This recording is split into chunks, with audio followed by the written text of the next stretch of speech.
Hey everyone, I want to talk about what I did this week with 5 bullet points so I don't get fired by publisher Nate. No, just kidding. But we have a lot to go over, so let's get to it right off the get go. So I started this week trading hims and hers. Now you might be saying, Lance, this stock crashed, and you are right, but we were able to get in earlier on Monday and have a nice gain in this stock in a short amount of time. For shadow trader, we cleared about 50% in the Feb 47.5 call. So we had a dip here Monday and then a pretty big rally. The stock rallied from about 46 and change to about 50 a share. So that was good. And then we went back right on Monday to our favorite, our good old Intel. And this one has just been a darling for us time and time again ever since those buyout rumors. And you can see Monday, intraday, we bought in the money calls. And what happened to Intel, we got in right around here. You had a pop, a fade, and then a huge volume spike. This is using the master indicator on Monday. And we were able to grab about 35%. So that was good. Shadow trader was quick, aggressive, right out the gate. And that's what we want, especially to start the week. Now, we also, for a wiretap, we closed out some trades, but I will admit we could have held and made a lot more. We started with DraftKings to the bearish put side, and DraftKings has been very good for us.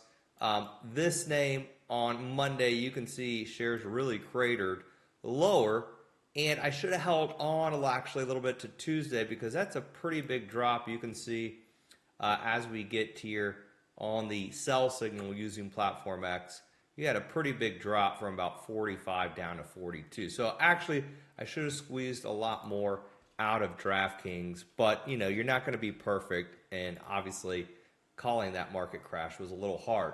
CMG, on the other hand, was good and actually should have held a little bit longer. So maybe a little note I need to mention and make note of, hey, sometimes you need to hold these trades till Tuesday, because if you look Monday, we actually had a little gap down, and you know, CMG, not the greatest daily chart, right? Monday we had a little gap down, and then Tuesday we started to bounce. I sold the CMG calls, and then Wednesday we soared. And remember, these are not like Nvidia, AMD. You get a 1% to 2% move in these stocks. That's going to move those options very, very nicely. And lastly, the Rocket was great. Was actually able to add to these and sold the balance this morning at 105. We got in on Friday, had a nice rally. Monday sold off, and then Tuesday we had a nice rocket ship there. And again, I really like these names. You see Rocket here, even long term, starting to form on Platform X on the daily to the 2-day, weekly, and monthly all buy signals with all the green dots lined up. So that's really, really good, up 5% today. I really like that one. Now let me go over some losses, because I did have some, but I was able, and this is the key, if you look at my P&L, I was down. So we're up about 1,600 on the day and about 7,000 on the small account, 7,400 on the year. I was literally right back to break even on this account yesterday, because I took some losses, but these were the small ones I want to go over. And the one was NEO. I took a small loss in this one. I was up about 25% as we had a high volume breakout, and then we just rejected it with China ADRs. I took a small loss in GameStop, and these are all short dated options, cheap options. So when I say a small loss, you know, I'm talking about a couple $100. I'm not doing a lot of contracts, thankfully.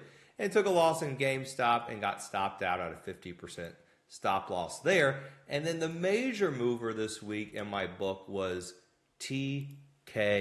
And this one was, a doozy. Why? Because here in TKO, I had some calls for earnings. I closed them out post earnings for an L. And then I bought April calls. So I went from March to April on my TKO position. Now, it may not look much here, but shares got down to about 145. And then we had yesterday about a $5 bounce off the lows. If we break that, here we go. We look at it intraday. This might give you a better visual here. I was buying calls here, all I could. This account only has about, I think, 25 or so thousand in it. Basically, 22,000 out of that account was in TKO. So this morning we had a nice pop higher here and was able to scale out as some of those calls, thankfully. Not the biggest percentage gain, I will admit. It was only about 21%. But when I was trading so much size, you can see that really adds up here. So, I love my wrestling, and TKO definitely did very, very well for me. And just to prove that, we got our Hulk Hogan cards here, who is always flexing his 24-inch pythons on me. And what am I looking forward into the weekend? Well, I actually like the market Eternals today. They're looking very, very good. I like the financials. They're looking great. Some energy stocks. We just saw some Oxy calls actually just hit the big boy news flow scanner. If I could pull it up and show you guys.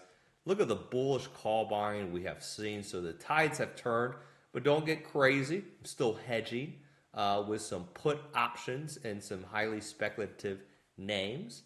But look at this. Tesla, TSL, Walmart, Next, Gilead. That one was a massive winner this week. And a 1% or 2% move in Gilead can move those options 30, 40%.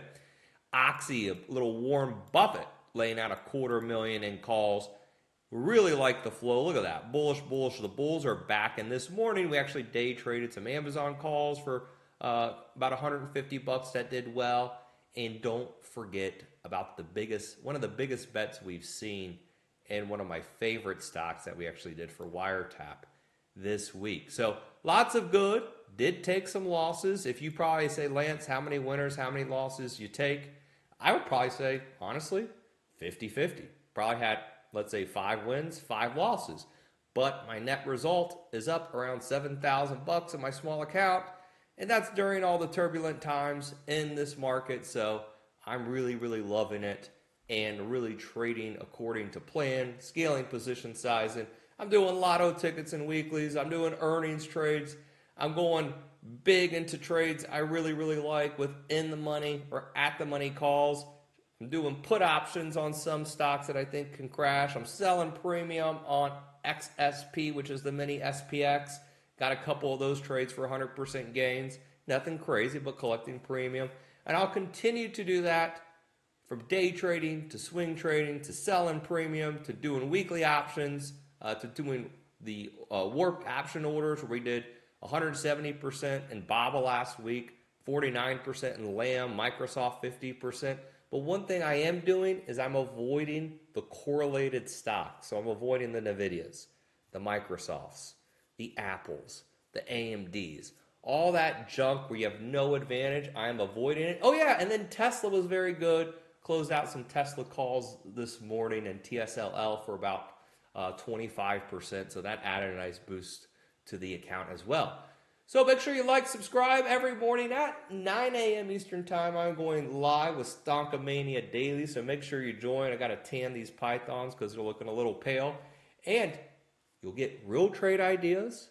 Hopefully you can apply those trades. We did Workday, which had a big gap up on earnings, which was a lot of fun. We told you about Amazon earlier in the week. Analyst Day, we told you about Gilead this morning. Trying to give you all an actionable game plan so you can do this, because at the end of the day, you clicked your mouse and one of my wrestling cards got knocked over there. I can't click your mouse for you. I can only give you what I am looking at and what I'm doing during the day.